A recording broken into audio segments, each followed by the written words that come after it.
nama pedang ini Naga Puspa. Selamatkan dia. Jangan sampai jatuh ke tangan pendekar berwatak jahat.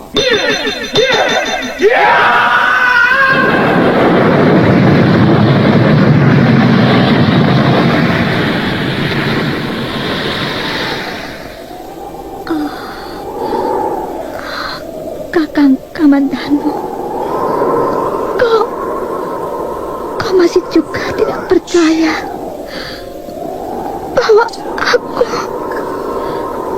aku mencintaimu.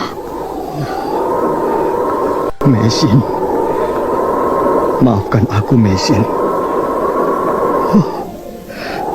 Mesin. Mesin!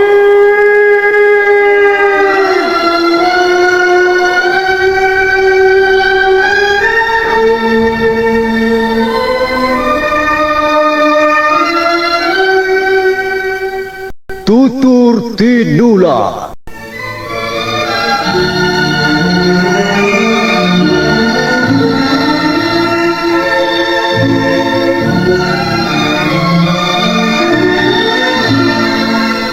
Sebuah sandiwara radio serial, produksi Sanggar Cerita dan teater Sanggar Prativi.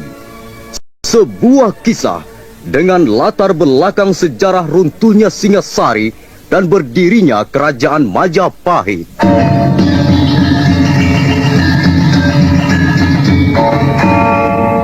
Sandiwara ini didukung oleh pemain-pemain radio yang sudah ternama.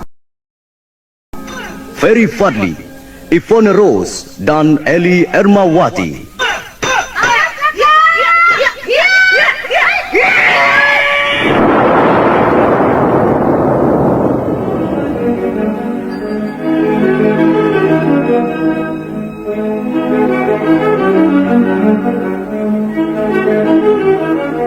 Naskah ditulis dan diolah oleh S. Tijab, hiasan musik dan sutradara C. Ispriyonoka. Kali ini mengetengahkan episode ke-19 dengan judul Keluarga Prabu Kertarajasa Jayawardana.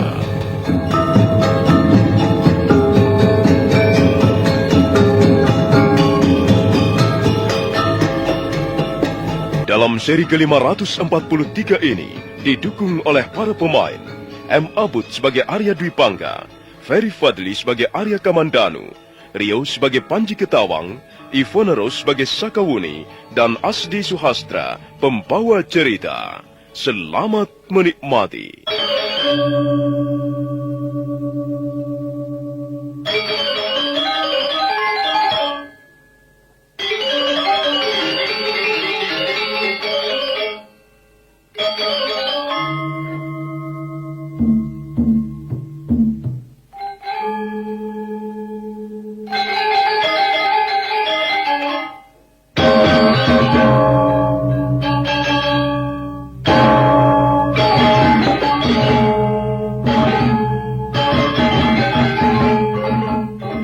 Pendekar aneh itu membawa Arya Kamandanu ke desa Kurawan. Sekarang mereka berada di halaman rumah kediaman Empu Hanggareksa almarhum. Arya Kamandanu merasa sangat sedih melihat bekas-bekas rumah tinggalnya yang tinggal puing-puing belaka. Halaman rumah kotor penuh tumbuhan ilalang berserakan di sana-sini. Pendekar aneh tersenyum sesaat sebelum berkata lirih. Kamandanu, ingatan apa yang melayang di atas permukaan pikiranmu setelah melihat tempat ini? Inilah kampung kelahiran saya. Di tempat inilah aku dulu pernah dilahirkan. Di tempat inilah aku pernah dibesarkan. Kalau begitu kita mempunyai latar belakang yang tidak jauh berbeda, Kamandanu. Aku pun lahir di desa Kurawan. Bahkan aku pun lahir di tempat ini. Aku tiba-tiba teringat kembali masa kecilku. Di sini aku dulu pernah tinggal bersama kedua orang tuaku. Ya, di halaman rumah ini kita dulu pernah bermain bersama-sama. Kita pernah berlari-lari, bertengkar, dan saling memaki sampai ibunda datang melerai. Arya Kamandanu. Sekarang kau pasti dapat mengenali siapa diriku. Ayo Kamandanu, coba terkalah siapa aku ini.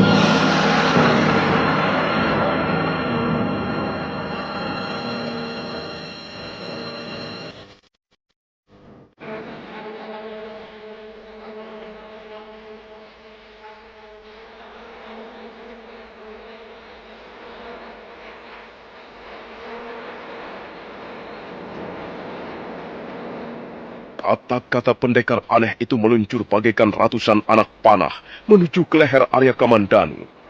Untuk sesaat lamanya Arya Kamandanu tidak mampu berkata apa-apa. Dia hanya berdiri, dia membisu. Dia masih belum bisa mempercayai pendengarannya. Ayo Kamandanu, jangan ragu-ragu. Katakan siapa diriku.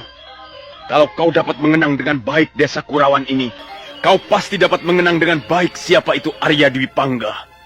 Arya Kamandanu tersentak untuk kedua kalinya. Dia menatap tajam ke arah pendekar aneh yang berdiri tegar di hadapannya. Tapi dia masih belum berani mengucapkan sepatah kata pun. Kembali pendekar aneh tersenyum dingin. Setelah dapat menenangkan hatinya, Arya Kamandanu maju selangkah mendekati pendekar aneh. Aku tidak percaya. Kau pasti hanyalah orang yang senang mengaku-ngaku. Kau boleh percaya boleh tidak Kamandanu. Tapi aku sudah mengakui siapa diriku yang sebenarnya. Bukankah itu yang kau inginkan? Aku tidak percaya bahwa kau adalah Kakang Arya Dwi Pangga. Bagiku hal itu tidak penting. Apakah kau mau percaya ataukah tidak? Tidak penting. Yang paling penting ialah kita sudah bersama-sama lagi di tempat ini. Seperti 10 tahun yang silam. Tunggu sebentar. Aku ingin menanyakan sesuatu. Kalau kau benar-benar Arya Dwi Pangga, kau pasti masih ingat sebuah cacat yang ada di salah satu bagian tubuhku. Aku mempunyai sebuah noda hitam. Dulu Kakang Dwi Pangga sering mengejek noda hitam itu jika kebetulan kami sedang bertengkar. Coba katakan padaku, di mana letak noda hitam itu? Kalau kau benar-benar Kakang Dwi Pangga, kau pasti dapat mengatakannya.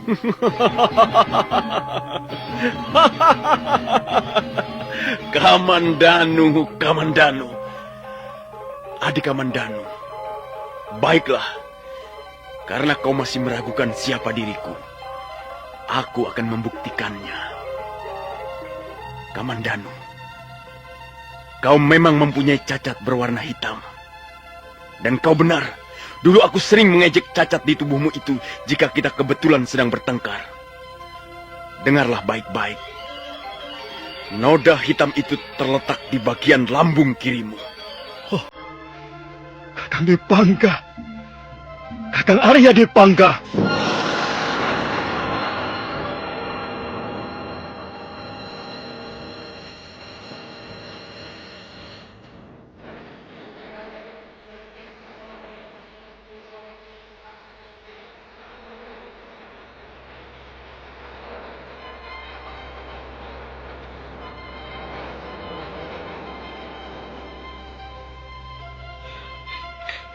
Sudahlah Panji, sudahlah, jangan menangis. Saya menyesal sekali, Bi. Saya merasa sangat berdosa pada Paman Kamandanu. Sudahlah, semuanya sudah terjadi. Untung kita semua dapat selamat dari malapetaka ini. Saya benar-benar menyesal, Bibi Uni. Saya tidak akan mengulanginya lagi. Karena itu, Panji, kau harus berpikir masak-masak sebelum melakukan sesuatu. Sudah berkali-kali Bibi Wuni ataupun Paman Kamandanu memberi nasihat padamu. Kau harus belajar bijaksana dalam menentukan langkah-langkahmu. Jangan mudah dihasut oleh pihak-pihak luar. Jangan mudah percaya kepada orang lain yang belum kau kenal. Kau kan tahu sendiri, kau dapat merasakan sendiri betapa sayangnya Paman Kamandanu kepadamu. Iya, Bi. Paman Kamandanu orangnya baik. Dan dia sangat menyayangiku. Nah, kalau begitu, kau harus percaya pada pamanmu. Kau tidak boleh membantah nasihat-nasihat ataupun perkataan pamanmu. Tapi Bi, siapa laki-laki aneh itu?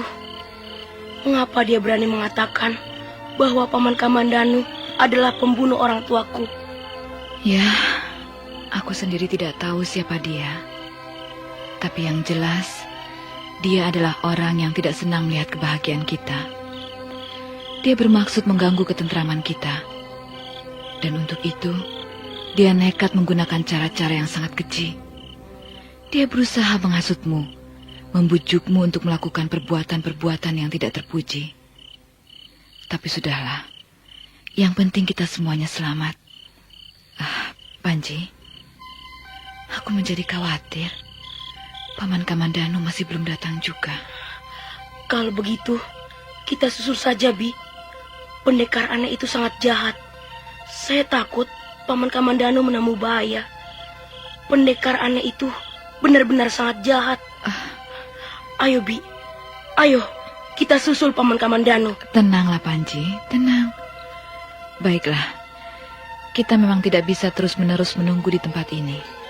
Ayo, kita susul Paman Kamandanu. Di atas langit, cahayanya yang lemah berusaha menembus kabut yang terbang melintasi permukaan lembah. Dan tak lama kemudian, Sakawuni tiba di pinggiran desa Kurawan. Kemana mereka perginya? Kita tidak boleh gagal menemukan mereka, Panji. Suasana desa ini sangat sepi, Bi. Tak seorang pun lewat di jalanan. Apakah pendekar aneh itu tidak mengatakan siapa namanya kepadamu? Tidak, Bi. Dia sepertinya berusaha merahasiakan siapa dirinya. Dia juga tidak mengatakan di mana rumah tinggalnya. Tidak, Bi. Aku khawatir pamanmu mendapat malapetaka. Pendekar aneh itu jelas manusia jahat. Dia bisa berbuat sangat kejam terhadap siapa saja. Dan nampaknya dia mempunyai maksud-maksud yang tidak baik terhadap pamanmu. Ayo, Panji, kita harus segera dapat menemukan mereka.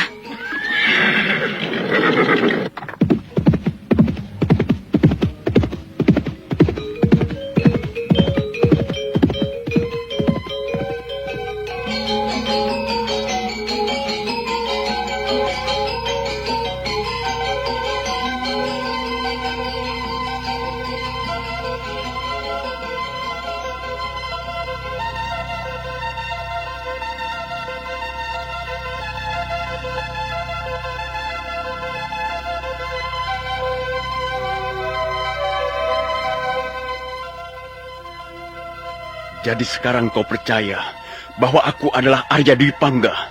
Iya, saya percaya padamu, Kakang Dwi Pangga. Syukurlah. Sungguh-sungguh pertemuan yang sangat menggembirakan. Sudah lama sekali kita tidak berjumpa, Adik Kamandanu. Sebenarnya saya sangat merindukanmu. Sebab hanyalah kau saudaraku yang masih tinggal satu-satunya. Demikian pula bagiku, Kakang Dwi Pangga. Aku pun sudah lama merindukan kehadiran seorang kerabat. Selama ini aku hidup sendirian tanpa sanak kadang. Semuanya telah pergi begitu saja seperti dihembus angin malam. Kadangkala aku merasa sangat kesepian. Sekalipun tinggal di lingkungan istana Majapahit yang megah. Kadangkala aku merasa sangat kesepian. Aku tidak dapat mengatasi rasa kesepian itu. Ayahanda juga sudah meninggal. Demikian pula Nyi Rongkot, abdi kita yang setia. Hanya kaulah, Kakang Dwi Pangga. Kaulah satu-satunya saudara kandungku yang masih tinggal. Tapi selama ini, aku menganggapmu telah tidak ada. Selama ini aku telah menganggapmu pergi menyusul kedua orang tua kita. Ya. Semua ini adalah perjalanan lakon kehidupan manusia, Adik Kamandanu. Nasib tak bisa ditolak. Dan akhirnya kita harus berjumpa lagi. Sekarang marilah kita lupakan sejenak urusan lama. Marilah kita kenangkan kembali betapa manisnya saat kita masih kanak-kanak. Lihat, Adik Kamandanu. Pohon waru itu sekarang sudah sangat besar tubuhnya. Dulu ketika kita masih kecil, pohon itu tidak lebih tinggi dari bubungan rumah kita. Aku ingat, kau sering bersembunyi di balik pohon itu jika kebetulan kita bermain umpet-umpetan. Dan biasanya, aku selalu dapat menemukanmu. Aku juga masih ingat, Kakang Dwi Pangga. Kau seringkali merengek-rengek minta sesuatu di serambi depan itu. Dan ibunda serta ayahanda selalu tidak mengabulkan permintaanmu. Dan kau terus menangis sampai Nyi Rongkot datang menggendongmu. Aku masih ingat dengan jelas, Kakang Dwi Pangga. Adik Kamandanu, bukankah dulu kau memiliki seekor anak kuda yang cantik jelita? Iya, Kakang. Aku menerima anak kuda itu dari ayahanda. Waktu itu aku baru saja merayakan hari ulang tahunku yang ke-8. Aku baru berusia 8 tahun. Waktu itu usiaku sudah 10 tahun. Dan ketika merayakan hari ulang tahunku yang ke-10, kau ingat hadiah apa yang diberikan ayahanda? Tentu saja aku ingat, Kakang. Ayahanda memberimu hadiah sebuah tombak pendek. Apakah kau masih menyimpan benda itu? Tidak. Aku masih dapat mengingat sosok tombak pendek itu. Tapi aku tidak menyimpannya. Entah di mana barang itu sekarang. Kau memang tidak menyukai ilmu kanuragan. Dan sepertinya kau juga tidak mempunyai minat terhadap ilmu pembuatan barang-barang pusaka. Benar, adik Kamandanu. Dan aku tahu ayahanda sangat kecewa. Kemudian ayahanda menumpahkan harapannya kepadamu. Itulah sebabnya ayahanda lebih sayang kepadamu. Tidak, Kakang Dwi Pangga. Ayahanda tidak pernah lebih sayang kepadaku. Kasih sayang yang diberikan ayahanda kepada kita berdua sama. Tidak lebih dan tidak ada yang kurang. Itu menurut pengakuan beliau sendiri. Adik Kamandanu, ayolah kita berjalan-jalan sebentar. Ayolah kita kenangkan kembali halaman rumah kita ini. Ayolah kita kenangkan kembali masa-masa kecil kita berdua. Ayo, adik Kamandanu. Aku benar-benar sangat gembira karena pertemuan ini. Silakan, Kakang Dwi Pangga. Aku pun sangat gembira dapat melihat Kakang kembali.